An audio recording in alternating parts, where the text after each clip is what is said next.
Like, don't at me.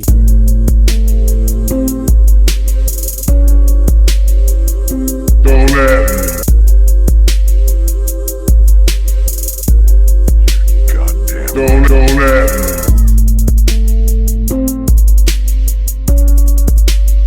Don't at me.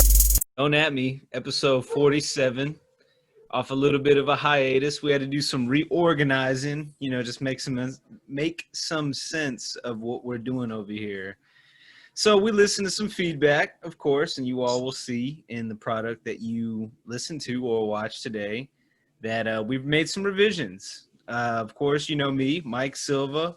I'm your point guard. I'll say point guard because I feel like host is didn't really quite fit the scheme. I get the ball moving around, but I'm joined by Jock. Jock, what's happening, man? What's up? What's up? The one and only. I know we've been on a little bit, like Mike said, but back at it, with some good changes. So yeah, I'm just excited for today's episode. Yes. Oh, also, I have some. Hey, babe, I think the AirPods connect to your phone. You know who that is? Gary's guys? still being Gary, sometimes untimely with the ambient noise, but it's all good. That's why we love him. Chance, what's happening, man? You've been on the campaign trail. You've been busy. Yo, real busy, man. This is episode 47. If you go to that FEC website, it is fucking hilarious. If you look me up on there too, like you'll know I'm legit. My name's Chance Davis. If listeners, new listeners or first time listeners or whatever, or first time viewers are watching this, like you can look me up. I'm in the race for District 18 in Texas. You can look all that up. You have to go to like the 25 entry or like more than the first 10 because I'm actually number 13 on the list. There's actually 13 hats in my race, and I'm number 13. I'm the only independent though in the race. Everybody else, Bloods and Crips. So and we know how times are. So I believe that I could do it as long as I got these guys right here. You know what I'm saying? Whether they want to be official with it or something, because we have this thing going. So as long as I got bounce, as long as I got my round table, like I know that we can make this happen for the better, because I already know, dude. I already know I'm going to be the 50th president of the United States of America, whenever that is. I know who the next 5 are, and I'm number 5 in that list. All right, I can give y'all all the game, but nothing is free. All right, you motherfuckers got to tell motherfuckers to start listening to us so we can start getting paid for this shit. You know what I'm saying? So we can at least get a legit YouTube URL. Go for what you know. Don't believe everything you read. And I'll leave that. And you guys, let's get this shit started. That was enough about me. All right. So some of the said changes that are coming, we're going to dive into the docket. To be one conversation, maybe 2 pieces, but people have said, what is Don't At Me, right? We started out as anti-outrage or, kind of covering the current events, what's going on around the world. What's happening, what's actually happening, not what is happening on the surface, what's the deeper story behind the scenes. So hopefully with this podcast, the one call to action is that it actually will make you think. It'll actually make you look at what's going on behind the scenes, look at what's going on in the big picture. With that, we've talked about what we've been doing lately and the current events. I know I've been watching a lot of sports lately. NBA, back in the fray of playoffs. Baseball, got to be honest, I haven't watched a ton of baseball. Football, hey, just got things kicked off yesterday. Football is back in action. So you all know we're not going to dive into the specifics of how the first Sunday went and all of that business. But what I really want to talk about is sports itself. So, the NBA had kind of a make or break moment a couple weeks back where they're determining, do we want to proceed with the season or is this a distraction? There are bigger social issues at hand, especially with the shooting of, Jacob Blake. That was what kind of got them to ask that question again in the future. Now, of course, this all started, well, I can't even say it started because it's been going on since forever. But, a lot of this social justice self-examination that this country has gone through started with George Floyd back in, I think that was May. So, this has been, it's almost an entirely different month or entirely different world since all of that happened. So back to the point of sports itself. Is sports, or rather are sports, more of a distraction, or do you see them as more of an escape? Now, with that, I want to start with Chance, because Chance, I know that you were probably the first one that initially felt, hey, we're actually distracting ourselves from what matters most. So I want to get more of your thoughts on that, why you initially felt that way, and if you still do feel that way.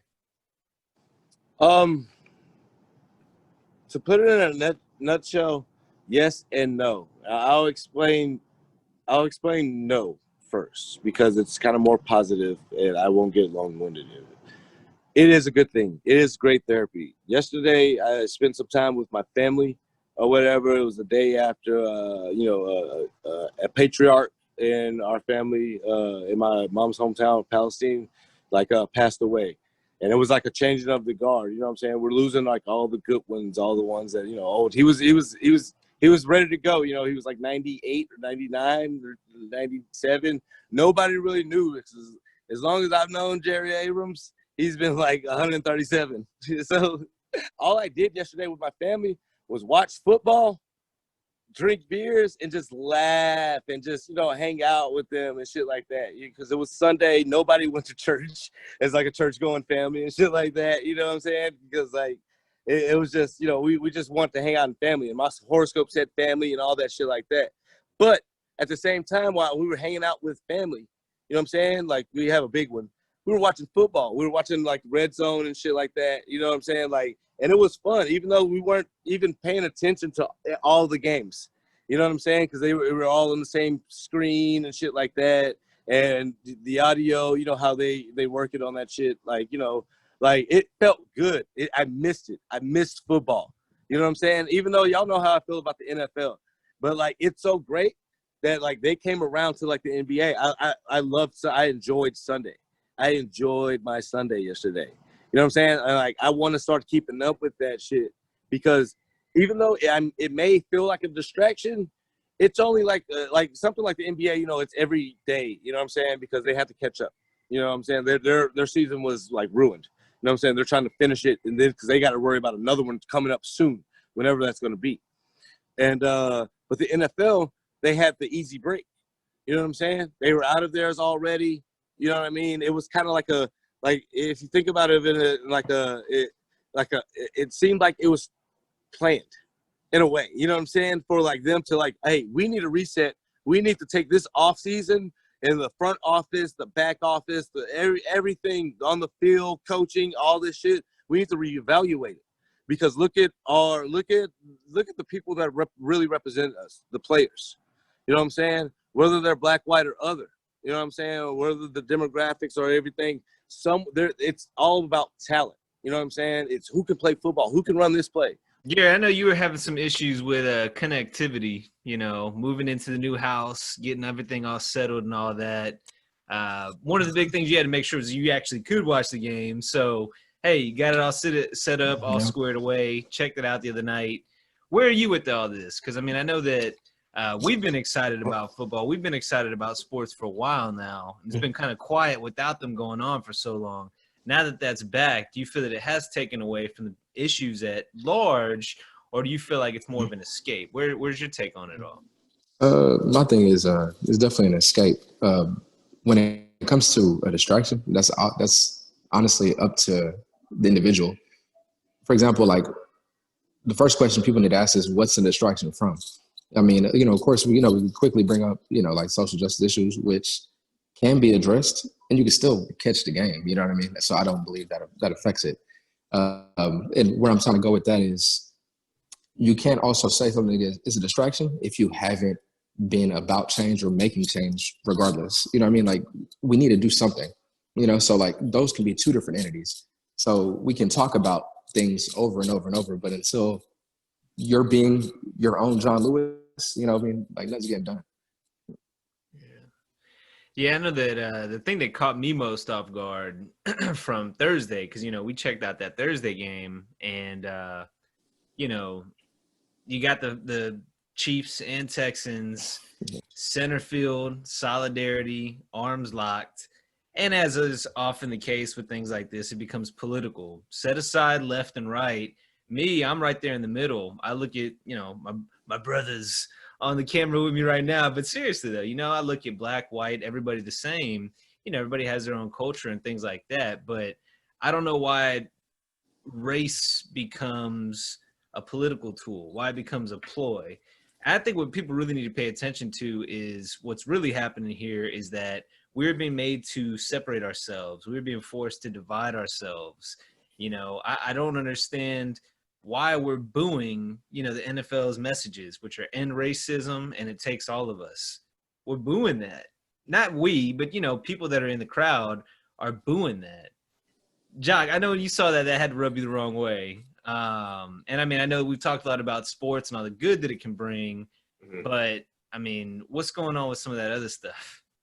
Yeah, so I'll go ahead and speak on that. So first of all, answer your question, is it a distraction or not? To me, I think no. Like what Gary said, it depends on the individual, each person, and we need more positivity. So I think it can be a good thing to continue to like bring people together, to hang out, to talk, and just continue like that bond, from everybody. So that's the answer to that question. As far as like the other thing on the other side, I think people are just still trying to incite stuff, for their own gains. So they figure, hey, let me boo and let me do this, X, Y, Z to like cause even more like ruckus, even though, that's not right at all. We should be doing like positive things once again, because there's too much negativity in the world.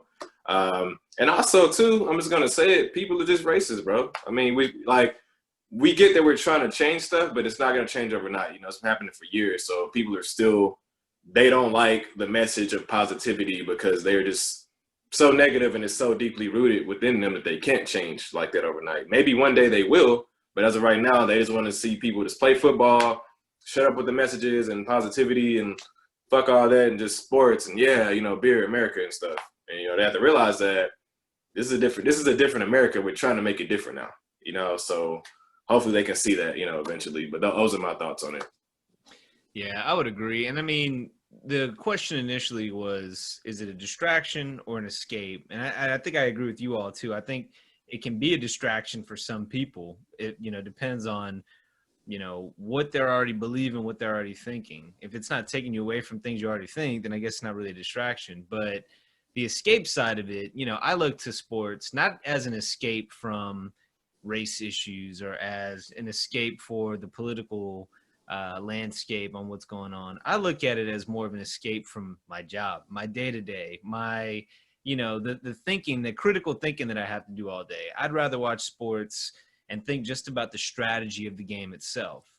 Now, again, you have to kind of respect the wishes of the product. The product itself are the players. NBA, NFL, baseball, that's the product. Now, look, I'll back the front offices and say you can't have a business without the people at the top managing ticket sales, managing concessions, product, merchandise, and all that. But you tell me how the Browns, the Lions, I don't know, insert any other shitty team into this statement. Tell me how they're doing. It's the players. And at the end of the day, if the players are feeling a certain kind of way, we need to hear them. We need to listen to them. I mean, any other profession, you have peer evaluation, you have reviews, you have, voices straight from, associate level up to leadership, voice back to the leadership, the people that run this. Now, sports, because they are, publicized and the media covers them, we are now privy to those conversations. We are now hearing those conversations. So I think the people that are annoyed by hearing it really, have to take a step back and take a look at, okay, sports are never going to just happen without media coverage, and there's no other part of, I can't say no other at all. I don't like speaking in absolutes, but what other kind of businesses do you have, executive levels or managers and things like that just shutting up, not wanting to hear from the associate level? That just doesn't happen. So, people want the product and they want the players to be happy. They want the players to actually play well. They want the product itself, the players, to go out there and execute.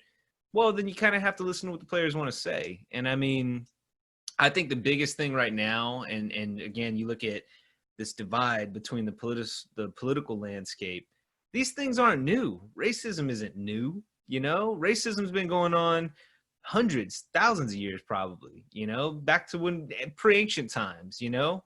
So, you know, for people to say, let's just shut up and play sports, that's kind of ridiculous. I mean, these are the role models. These are the people that, you know, a lot of the younger kids are looking at to set the stage. If you're telling me that people are fighting for equality, they're fighting to end racism, and we're trying to shut that up, that just kind of seems stupid to me. You know, No, I definitely, don't know. That's where I stand on it all, you know? right, definitely. Just to piggyback real quick, and I'll be quick about this, but I agree with that, man. You know, like I said, you know, this is 2020. It's different now. You know, like you have to kind of get rid of that old way of thinking. And people are so afraid of change. And it's showing even more just with people's actions, but it's like you have to evolve. You know, we're human. We're meant to evolve and get better. You know, we don't want to be stuck in our own ways or our old ways forever. And we have to actually take ownership and accountability to know, like, hey, I was wrong with thinking the way that I thought about certain individuals or about certain things. Let me be more open to change. You know, so that's all I got to say about that, you know. Well, I think. Well, Go ahead, Gary. well, Jock, to play devil's advocate, you also gotta. One thing is you can't just be too caught up in what you're preaching because other people that are like-minded feel you. But what I try to do is get a pulse on someone else who may not view things the way I do. So, for example, like I could just put on Fox, you know, like Fox News and listen to Laura Ingraham and kind of hear what the other side is saying. Not necessarily saying that I'm, you know, a Democrat, Republican, you know, but like, you know, like one guy I'll listen to is like Ben Shapiro, just to kind of get an idea of kind of like, you know, like what a logical or quote unquote logical person how people think is how others think. Yeah, exactly. Yeah. Mm-hmm. So I'll listen to Ben Shapiro, even though I don't agree with him. He'll bring up comments like, oh, you know, like, you know, there's tons of SJWs out there who are doing this, this, and this going on, or you know, and he'll bring up something like the reason why you guys are fighting for social justice to change or to end slavery is asinine is because it doesn't exist. So his or other people that are like-minded, their take is slavery. I mean, I should say racism or systemic racism ended in the 1960s when the civil rights ended. So that's kind of their take. So I kind of look at that and I'm like, I base my argument off of comments, you know, or things that the other or the opposite frame of mind may think. I think that's very important too. Because that's debate. You have to counter it. Yeah, humans are built to seek confirmation bias. You know, we're built to say, yeah, I mean, shit, look at the way we're in school. Science project. What's your hypothesis? Now go find stuff that supports your hypothesis. I mean, that's how we were built. You know, that's how we were trained, conditioned. So, you know, when you have groupthink, a lot of the time you'll have people that might not even agree with the majority or what they perceive to be the majority's consensus. You know, think of it this way. When you're in a class and somebody says, all right, does anybody have any questions? A lot of the time you might just sit there until somebody else says, I do. And they're like, you know what? Yeah, me too. I didn't know what he was talking about either. But groupthink, if the group says, okay, no, we got it, we're moving on, you might say, okay, I got it too, but you're clueless, you know? So it is important to get that other side of the perspective so that you're not just getting confirmation bias. You're not just seeking like opinions. So I think it is important to hear every angle, every perspective, every opinion, just to kind of understand where other people are coming from. Because I think circumstances a lot of time dictate that. Yeah, for sure. Business. Yeah, I agree. You know, my thing is like we can agree to disagree a lot, and there's nothing wrong with that, like at all. You know, like that's just because you don't agree with what somebody's saying and you're saying you disagree doesn't mean like you consider them like dumb or like less competent than you are. You know, it's two different thought processes. But you know, the point that I'm making is, you know, it's always two sides to every story, like just generally. You know what I mean? So like a two-way street. Yeah. So people that are really strong and passionate, even myself and other people, you know, we all have room, I feel, just to, and I'm not even talking about politics, just as human beings, just to be more, look at everything from a grander scale.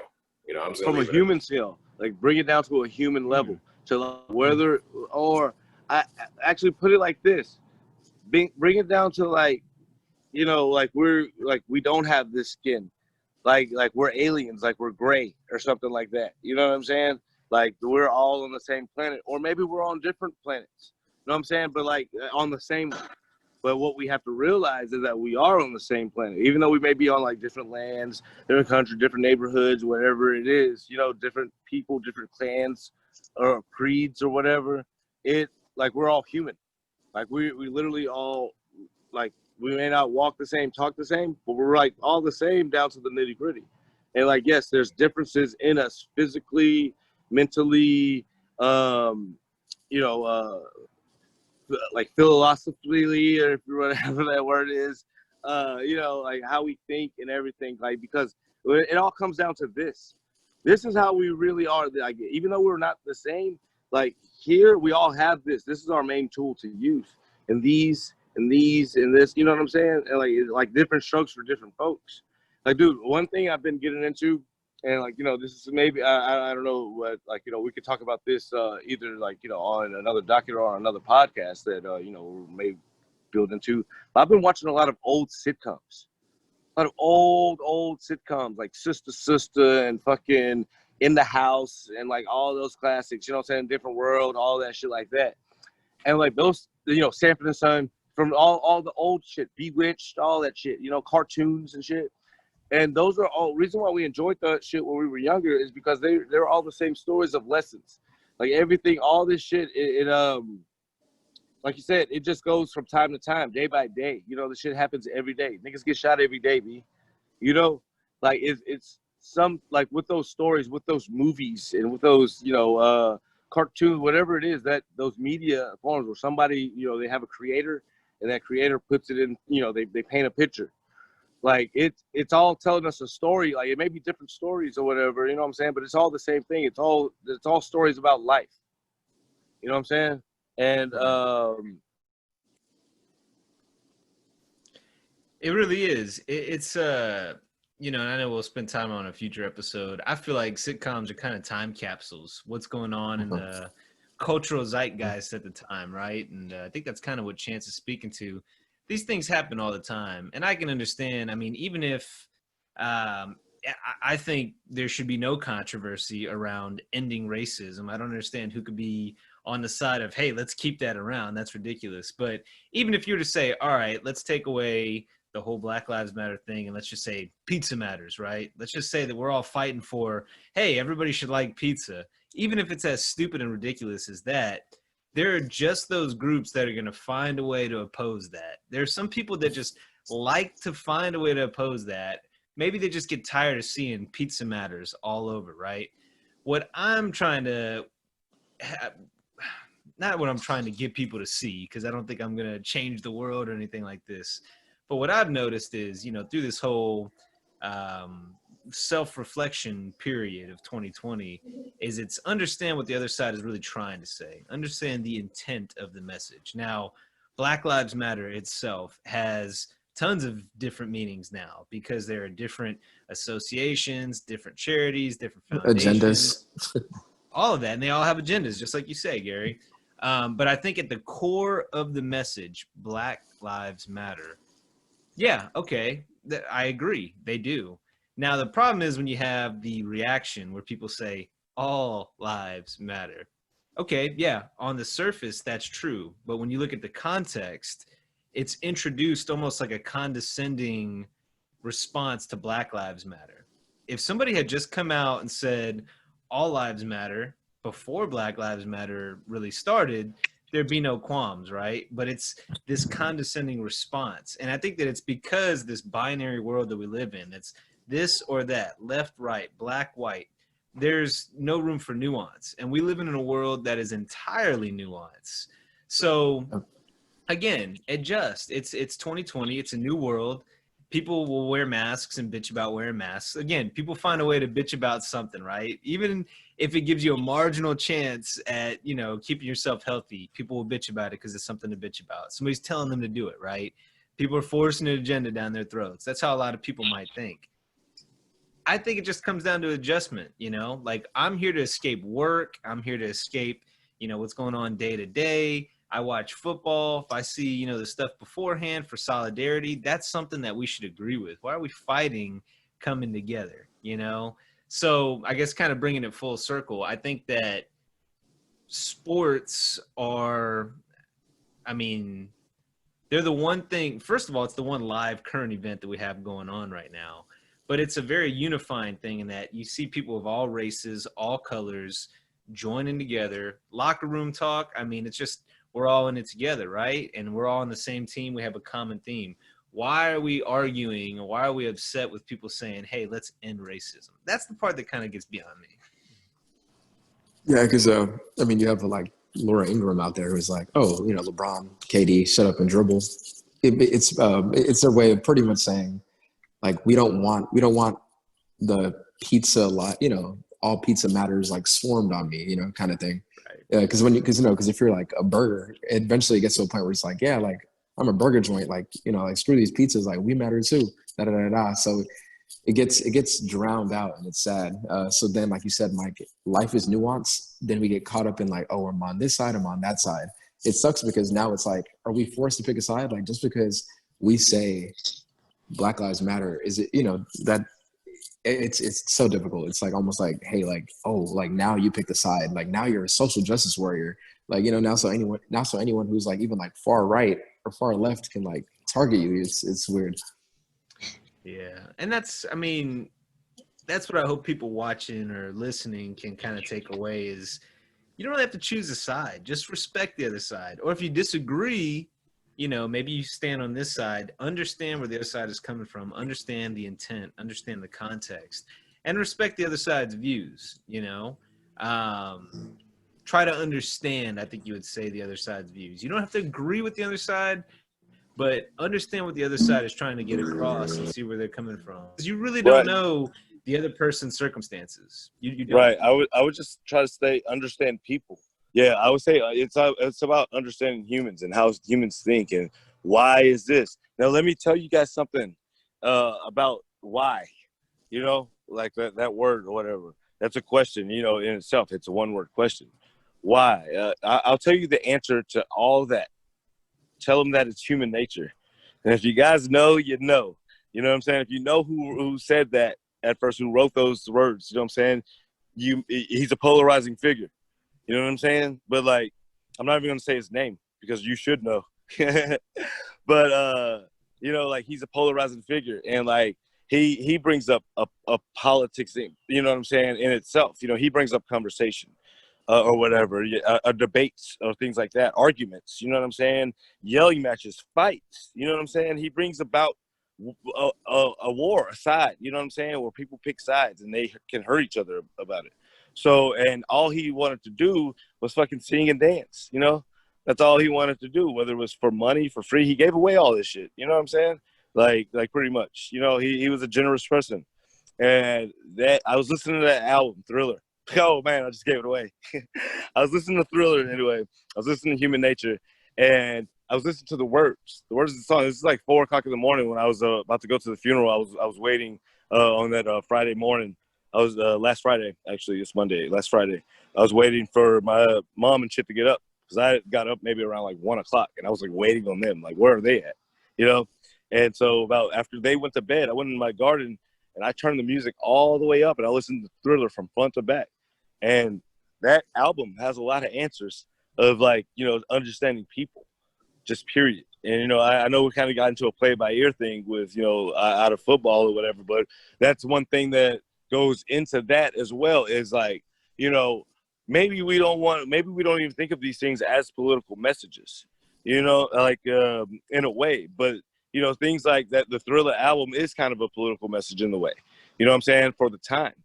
And like, you know, that shit came out, I think 83, you know what I'm saying? And like, you know, everything was, hey, just, you know, love and be merry. Y'all know about the 80s, you know, that was going into the new wave and shit like that. You know what I'm saying? So like, it was a fun time or whatever. I was born in the 80s. I was born in 89, actually at the latter end of it.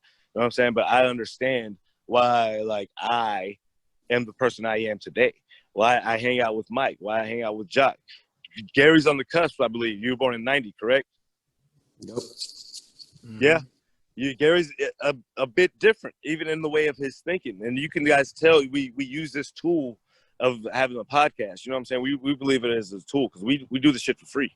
You know what I'm saying? Even though all the work and money and everything that goes into it, you know, time and everything like that. We want to convey a message, whether it's coming from a person of color, a non-person of color, or whatever. We want to connect with people, whether they agree with us or disagree with us. And that's what this is all about. That's what this episode is about. You know what I'm saying? I believe. You know what I'm saying? Agreeing to disagree. Because I think that's why it is. That's human nature. Mm-hmm. As you know what I'm saying? That's the why. That's the why. That's the only answer that you really need to think about when it comes down to the nitty-gritty, when you put it in a nutshell. It's human nature. You know what I'm saying? It's just what people do. People are people. It's just what they do. It's just what they think. It's just what they say. It may on a moral compass, you know what I'm saying? It may be wrong, right, left, right. I mean, you know, whatever, north, south, east, west. You know what I'm saying? I don't even know how a moral compass is supposed to look or anything like that. But whatever, you know, it's whatever it is for you, you know that you're in that center. You know what I'm. And I was gonna say, you know, and if they ask you guys why, tell them that it's human nature. Like, Jack tried to finesse. No, seriously though, that's tell them that. Yo, that was real, for real. I had to laugh. For real. I had to mute my laugh. That was too funny. I think at the end of the day, you know, to kind of wrap it up, you know, just know that there is another side. The truth is usually somewhere in between. Even people that you back sometimes can be wrong, you know, so don't just assume and blindly follow left, right. You know, that's why it's important not to be binary. It's important to understand the issues and know what you believe in and what you truly look for in your morals and your moral compass so you can kind of align accordingly. Before we jump into the next segment here, I want to do a quick products plug. So, of course, we've revamped the repertoire website quite a bit. www.therep.network. Sorry, I got that little tongue-tied there. Check out the website. We've got new merch on there. Don't At Me masks. We've got some Don't At Me gear. Of course, Chance has some Chance for Texas gear. And Jock's been really active on the Pierre style. So, of course, he sold out of those black masks the first go-around. Jock, I know you got some new heat, new shirts coming out. So let's go ahead and give everybody a quick rundown of what to expect. Yeah. So, you know, the Black Liberation mask is definitely sold out. You know, that was my first original baby. But I do have the Ebony and Ivory mask that's black and white, you know, because we need to come together more. That's the whole reason why I created that, because, you know, the song Ebony and Ivory, you know, I was Stevie Wonder and Paul McCartney, like that song actually is like a real song, and that's what we've been dealing with forever, you know. So I have those masks out, and then I have drum roll. I have my Unlimited Patchworks button-down shirt that's coming up, you know. So I'm taking pre-orders for that right now. I've been getting everybody's opinion, you know, including you guys, so you can give me good feedback, which I appreciate. And so I've been getting good reviews on those. So that's coming out in about 4 weeks or so. So I'm very excited, you know. So yeah, thank you guys for continuing to like support me and everything. It means a lot to me, like it really does, because now I'm finally doing what I really wanted to do all along, you know. Be on the lookout for the new merch. If you're listening on the podcast, you can just look in the description. You'll see some links. If you're on YouTube, hey, check out this website right here. You'll see all that you need to see. Next up, we've got our At Me segment. So yeah, at me, right? Little irony here. What we've noticed is getting question prompts from you all, getting the feedback, the engagement from you all tend to be our best conversations, right? Some of the best combo prompts, I would say. So for this segment, again, this is questions directly from you all. I don't know who sent this one because we got a bank of at me questions, but if you ever want to send any questions, email us repertoirenetwork@gmail.com or just add us on social media, Twitter and Instagram at the Rep Network, Facebook at Repertoire TPN. Shoot us a message. We'll shout you out on the episode, and we'll cover whatever your conversation prompt is, if it's good enough, that is. If y'all are talking about something silly, nah, don't at me. This week, this one's actually a pretty good one. This one was on the top of our ideas bank. It's been there for a while, and I figure, hey, fuck it. While we're redoing and kind of revising things, let's jump into this one. So this week's At Me topic: is monogamy real, or is it a societal ploy to keep order? Now, I'll go ahead and get started on this one because, being I'm married. Right, I've got little one on the way, Mike 3, shout out. I think on the surface, you can look at this question and say, all right, I'm in a monogamous relationship. Yes, monogamy is real. However, I do in many ways see monogamy set up as kind of a societal way to kind of keep people in check. And the reason why I say that, going back to what I said initially, I think there is a lot of nuance. I don't think it's as black and white for some people. And just to be clear here, I'm not by any means proposing, hey, let me get away from monogamy, not by any stretch. But I do think that it's kind of it depends on the person, right? I think there are people that can have very happy polygamous relationships with each other. I think there are people that need to have monogamous relationships with each other. Me, I think it comes down to finding that right companion. We've talked about this many times on the episodes before. I've found mine. So, I mean, I'm very happy with everything that I've got. Monogamy works for me. But I very much do understand this concept of monogamy being kind of a construct to keep everybody in line. I mean, I'll just leave it there. Whoever wants to jump in. I know we're all in similar boats with monogamous relationships.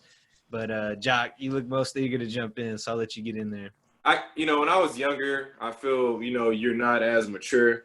So you're like, hey, it has to be a certain way and has to be this, has to be that, based on like, stuff that we were taught and like learned and how we were brought up from our parents or whoever, And so now with that being said, the older that I'm getting, I'm a little bit more open-minded, and like, I don't really down people for being in like, polygamy or whatever. Like, I don't down that as much as I used to. Do I still agree with it full-fledged? I don't, but I'm more open-minded now. It's like, okay, like you said, if that makes you happy, cool, whatever. Like, here's I guess what I'm trying to say, it's no rules to anything. It depends on like whoever you're with and like how y'all's thing can work. Because at the end of the day, y'all are dating or married to each other. You're not trying to please the rest of the world. And I think people have issues with trying to fit this status quo, and you're afraid of what this person's going to think and what your parents are going to say. No, live for y'all, y'all's family, what's going to actually like work for y'all ultimately. So those are my thoughts on that. I think the goal is just to find something sustainable, right? Whether it's monogamous or polygamous. I obviously think that you have to be in sync. You have to agree. You can't have one person that wants monogamy and the other one wants polygamy. That won't work. That is one thing I do believe in, is that they have to be on the same level. But I think that if it works for some, it doesn't work for others, hey, find whatever works best for your situation. So I don't know, Gary, right when he's in the middle of working on something, I'm tossing to him. But no, I'm actually pulling up notes just so we could fact check. Gary's fact checking us. Yeah, fact checking. I appreciate it. Hey, no problem. I had to be prepared.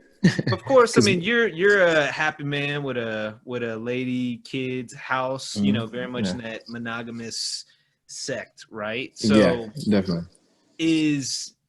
Where are you at with all this? Yeah, so I was actually going to go into I believe his name is William von Hippel. Some of his takes on monogamy. One of the first things he brings up. I think I may have sent some of these video clips to you guys a while back, as well as even my girlfriend, for her to look at. And William von Hippel, he always references a book called Sex at Dawn, which is yes. Okay, I know what you're talking about now. Yeah, so I wanted to get into that a little more. I need to read it, so I've been telling myself to pick it up. So he even goes into like the stoned ape theory and different things like that, where I believe biologically. There's a certain primate or ape, where each of those apes go around having, very polygamous relationships. Right. And one thing that's interesting is, in most humans, our penises are typically like larger than most other primates, and however, our testicles are smaller. The reason that is because Competition. yeah, exactly. Competition. When your balls are your testicles are usually a lot more enlarged. Your pretty much your ball sack is big. You have the big balls. Typically, that's due to the capability of being able to hold a lot of semen for competition. You pretty much have to drown out the other person in front of you biologically. So with certain apes, they're gonna be having the females gonna be bouncing around homie to homie, dick to dick. So you pretty much need, you pretty much need to have a large semen count to pretty much spray it to, to your thing. Which is true, yeah. I've Yeah.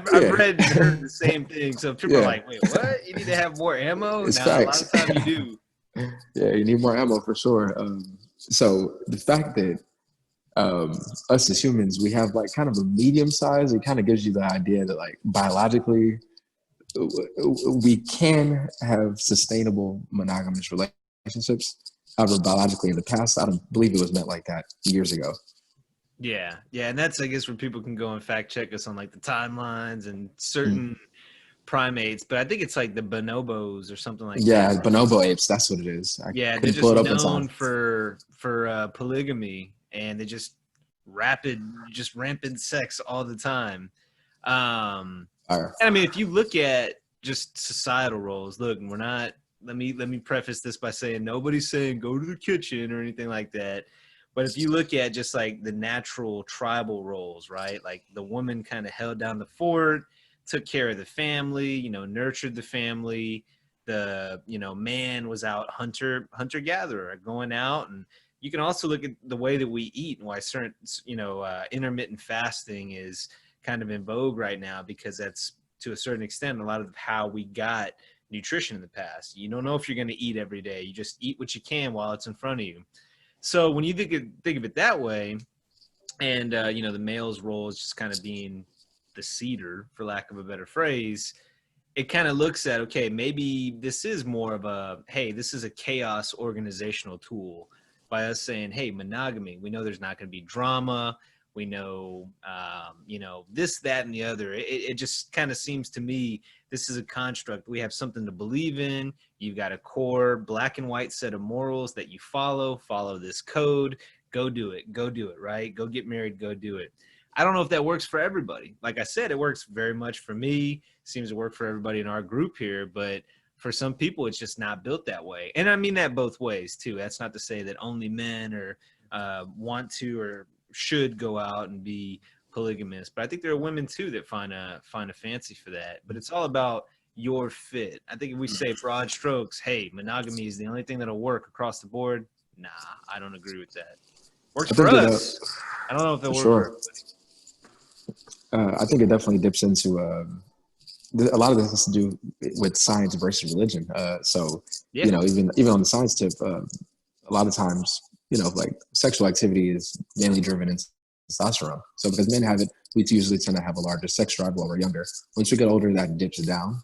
And a lot of times with menopause, women tend to peak with their testosterone levels, by the time they're in their 40s and 50s, which is why you see that typical like cougar gilf kind of vibe, you know what I mean? So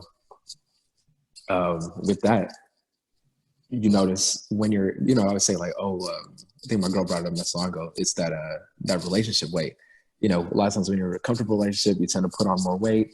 You're not really in that hunt mode where you're kind of hunting for a chick. So you get a little more lax. You eating, you're not working out as much. That is a dip in testosterone. So because of that, you tend to kind of fit into that monogamous role. On religion, like I find it so weird that a lot of polygamous relationships tend to use the Bible or other resources as their way to be polygamous, and that leads further into the rabbit hole of cults. Because a lot of cult leaders tend to be polygamous. So I just find it interesting that science tells you certain things, and then religion can tell you one thing, which will be monogamy. But if you look deeper, certain cult leaders will use that as a way to be polygamous. Right. So, it's kind of like, I get to be polygamous, but you guys don't. Yeah. I'm in charge. There's a hierarchy here, so I get this privilege, but you all don't. You know, all the while, maybe they don't even want to go with that type of love in their relationships anyway. But yeah, 100%, I agree. Jack, I As saw far as you those raise books, your hand. you got to read them. Yeah, I was gonna say, I don't know, man. As far as that, the whole hunter and like working out and trying to just appear more attractive when you are single or whatever. I never really did that. I never really worked out in order to like try to get a chick. Just me personally, I always just was like, I don't know. I just didn't really care about it as much. And I guess it depends on the individual as well. I think you should be working out just for yourself. I mean, primarily, you know what I mean? But I never was the type to try to like get swole or buff just to get a chick, and like that, I understand like why people do it, but I just never agree with that personally. Well, Jock, to clarify, not even necessarily working out. Testosterone levels usually typically dip as being in a relationship, just due to comfortability. You know what I mean? Yeah. Well, I'm not. I understand. Well, I wasn't sure if I'd clarified. That's all I wanted to say. That I wasn't bringing up working out. That's all. No, I got But, you. It just, when you said that, it just made me think of something else. So that's why I'm saying what I'm saying. I just, Okay. I mean, to a certain extent, though, a lot of women are attracted to that, especially younger age. You're right. They are. I don't know how I've been successful. So much, but I guess it depends on personality too, right? Well, I mean, and you think about, and I'm not saying that that's the key, but I'm saying that a lot of women do go after that, just like a lot of guys go after busty, curvy women, right? Well, if you look back, typically that means they have childbirthing hips, right? Childbearing hips, exactly. If you're on the thicker side, I guess that you're looked at as healthier, right? You're deemed as better suited to carry a woman. Again, I'm not saying that I believe this. I'm just going off of generalizations. I'm just trying to explain them a little bit. Yeah, not even that, but those are historical facts. I mean, like you look back like 200 years ago, like I think it's so crazy that beauty has ebbs and flows, it phases. Like if you look at like mid to late 1900s, of course, like even dating to like present day, shit, even 10 years ago, like the skinny chicks were in, but 200 years ago, a bigger, childbearing woman was more appealing. Now you see the thicker vibe coming back into the 2010s. But 20 years ago, they wanted a toothpick, a Pamela Anderson, you know what I mean? And to your point, Jock, in a lot of ways, it's almost like the male bravado and what deems attractive now for men has flipped on its head. We're now, skinny jeans and people that are a little bit more androgynous almost, or just kind of like, lean. Yeah. You don't have as many people that are just out here jacked out of their mind, steroided up. You don't see a lot of those meatheads. I mean, meatheads exist, but I'm saying you don't see them as much, I feel like, as you used to. So in a lot of the ways it turns on its head, but I think, again, I always come back to this. I think circumstances and the actual climate itself, what's going on around us really dictates what's taboo and what's not. So I guess to wrap it up, it's not one size fits all, but it's whatever fits you best. And definitely, I agree with that, Mike. I definitely do. I think also, this can be something this thought provoking, because once again, we want you guys to think deeper. I think it may be a generational thing too. And what I mean by that is like baby boomers, millennials, and so forth or whatever. Because I think that, the baby boomers and the older generations, they were into like being meatheads and like working out and all that, because like that was their thing. Millennials, I think it's just a middle between us, because we are like the largest like generation. I don't know if you guys know that, but millennials are the biggest, group. Which is crazy. I think we're going to take over like the actual workforce by 50%. We are the market, Yeah. Like people try to sell stuff, we're the market to sell to now. Now we're the biggest millennials for sure. So yeah, I just want you guys, the viewers and listeners, to think about that. So. Yeah, and that's biology. It's all due to age. I mean, baby boomers are dying. You know what I mean? I mean, whether it's COVID or just age. So yeah. 100%. Even because before us it's the Gen X. Yeah, Gen X is before us. And yeah, baby boomers. Well, yeah, which was the market, like you said, like for the past 15, 20, 30 years. I mean, you look at Gen X, they're anywhere from 50 to, early 40s. So for sure. Yeah. All right, so wrapping things up, we've got leftovers, which, hey, that's the name for our random thoughts segment. So I've got a couple of leftovers. Some random thoughts popped in my head. I don't know if you all have any, but I wrote a couple of them down. Number one, dear Instagram models, I promise you we're not here to see you play with your hair. I had to write this one down as an actual statement because I feel like it's just, you see it, right? You go on Instagram, the people that have all these OnlyFans links and yada, yada, yada, World Star, all this kind of stuff shared. It's really just like a ton of photos, just girls just playing with their hair, right? Just staring into the camera. I promise you we're not here for that. I'm not here for that. I don't know. I feel like it was important to say. That's a random thought of mine. Another one that I had, the Travis Scott McDonald's deal. Really all I wrote was we're better than that.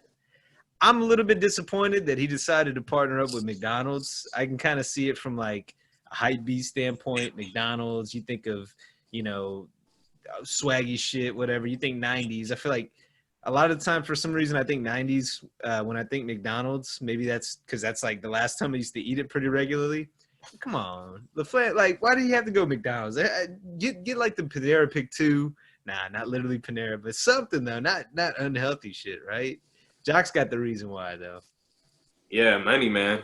Money makes the world go round. You know, you can appeal to like, you know, a large market. And unfortunately, you know, a lot of people in the world, especially in America, they love eating shitty food. You know, if I'm honest with you, nobody likes to eat healthy or they don't want to hear that, you know. So I think, you know, do I love McDonald's? No. Will I eat it if it's the only choice? Yeah, for sure, you know. Right. But yeah, I think it's just marketing, man. And one thing I do want to bring up is like Travis Scott is really good at doing that, like marketing himself with a lot of fucking shit. I think we spoke about that in one of our chats, but you know, kudos to him for doing that. You know what I mean? Like, do we agree with certain companies that he's doing it with? No, but I agree with him getting the bag overall. So, Yeah. And I mean, speaking of like namesake and marketing, McDonald's and KFC are the only two restaurants or American restaurants you're going to find in like small countries. Also, so it kind of makes sense to do it. It's either one or two is weird. International. Mm-hmm. So for I mean, I international, definitely get it from like the money side, right? Like I get that. I get why McDonald's makes sense, but I mean, I don't know shit. 50 Cent vitamin water, right? Like Travis Scott can't come out with some like, I don't know, endurance drink. Yeah. I mean, but it's a Coca-Cola company, isn't it? So yeah.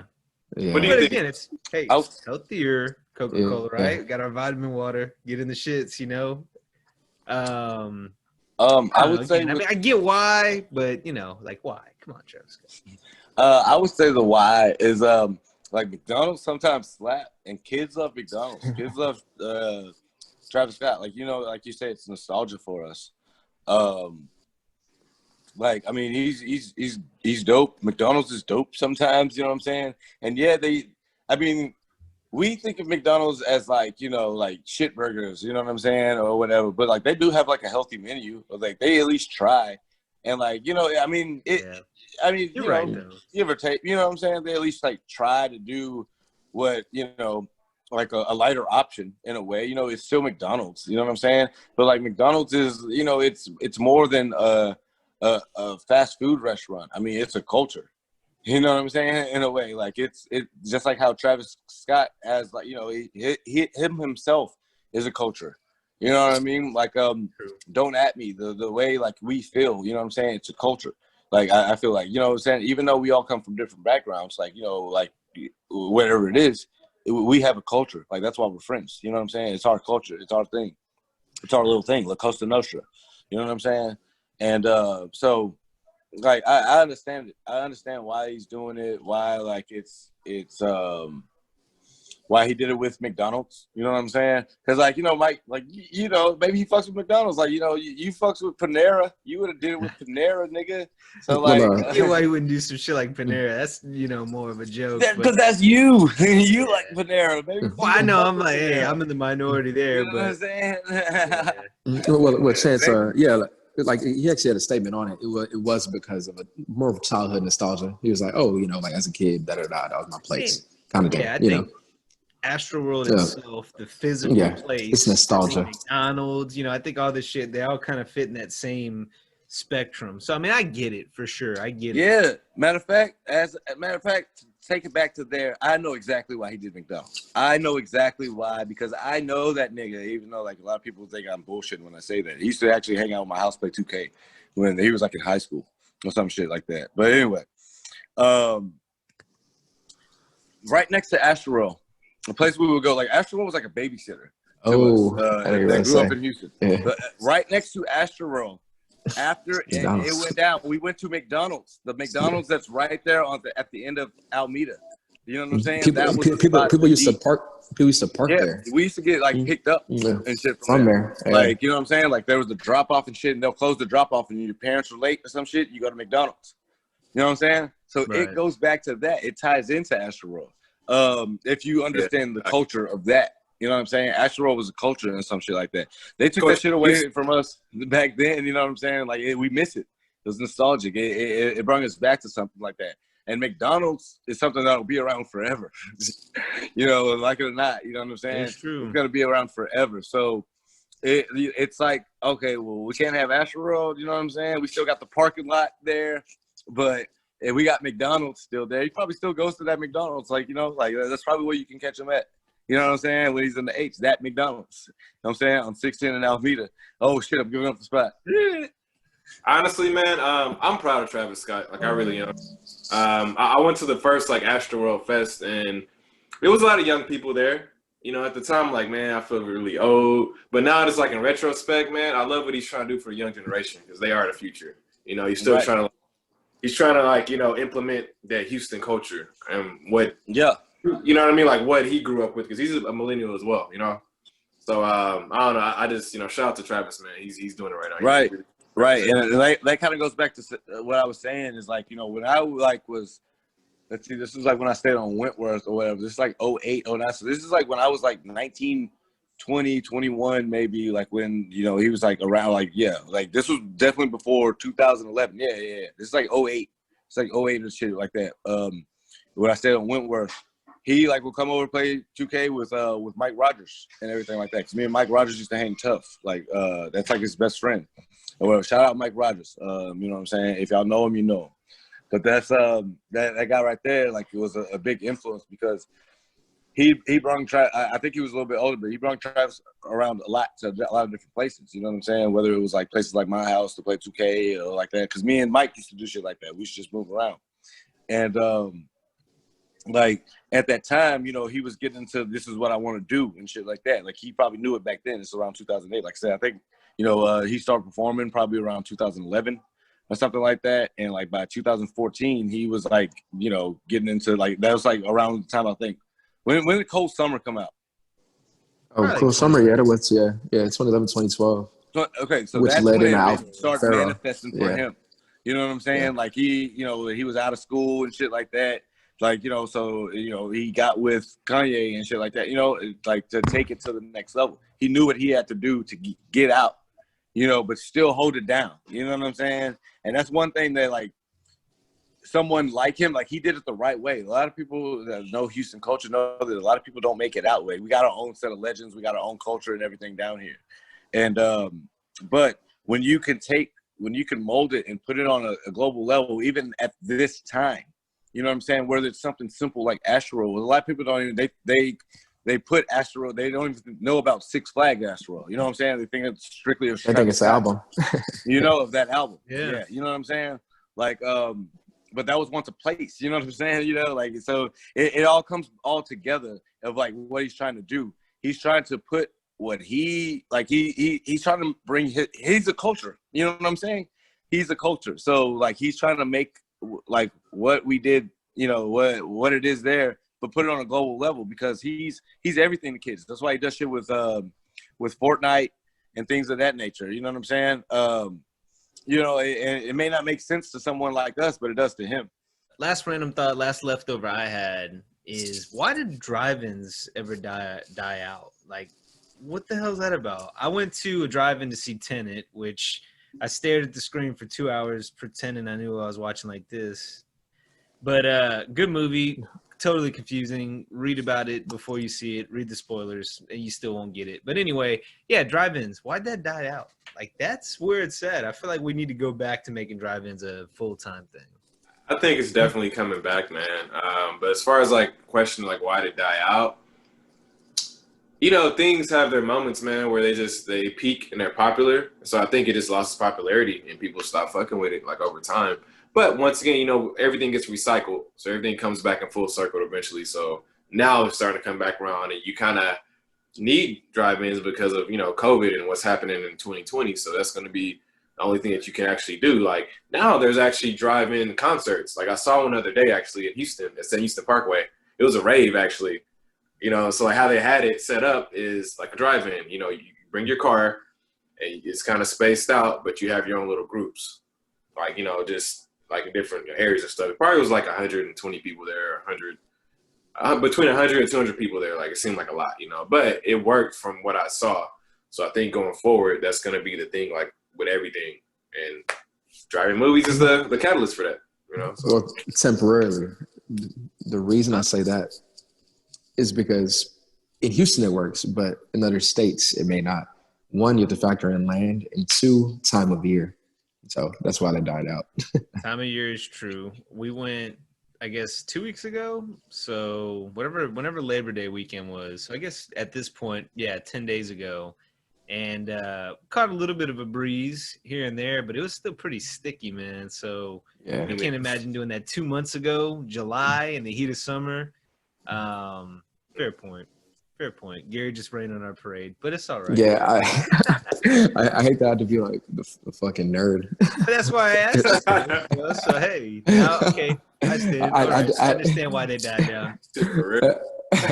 I had to come from I had to do like that macroeconomic take. Like, okay, like why wouldn't we need that? You though. know? People have told us we need to fact check a little bit more. Yeah, and that's what I'm doing now. I'm like, hey, like let me go ahead and like do some research. But also too, like, you know, the fact check, like definitely, you know, I agree with that. But we're also just speaking from our own opinion. Oh yeah, definitely. Yeah. So people realize that too. We're talking from our own perspective, too, you know. Yeah, if you guys ever have any kind of like, oh, they're bullshitting. Look, the podcast is called Don't At Me, but at us. Hey, let us know. You want to do the research and fact check us? Hey, power to you. We'll tell people we make mistakes. We make mistakes all the time. But bringing things back into the forefront, reinventing a little bit. Again, got our docket, got our At Me segment. Shout us out if you ever have any questions. And, of course, the leftovers. If we ever ramble on these and these become full-on conversations, hey, they'll be standalone episodes. But otherwise, you can see or listen to Don't At Me every Monday. Of course, this episode's coming out a little bit delayed, but you all will be able to see it every Monday to start your week, your shitty commute back to work, or if you're just, you know, working from home and you're like, oh, it's Monday. I don't want to listen to my boss, you know, talk at me for a while. Wait, are people going back to work now? Some people are. Oh, okay. Some people are. In fact, I'm sure some people are listening to this on their morning commute in, which, hey, if it means another way to listen, great. More power to you. But check us out. The website, www.therep.network. Check us out on social media, Instagram and Twitter at The Rep Network. Facebook is Repertoire TPN. And then, yeah, shoot us your questions, repertoirenetwork@gmail.com. Of course, we'll shout out some of those and talk through them. If you all want to join the conversation that we had today, is sports a distraction or escape? Let us know what you think. The At Me segment, which was, is monogamy real or a societal construct? Let us know what you think. We'll include your commentary in the next episode. And as always, like, comment, rate, review, subscribe, share, so on and so forth. We're on Apple Podcasts, Spotify, YouTube, you name it, we're there. So with that, stay tuned. More heat coming your way from the Repertoire Network, especially Don't At Me. So tune in next week. Peace. Damn, that was a good episode. I know. Damn, that was a good one.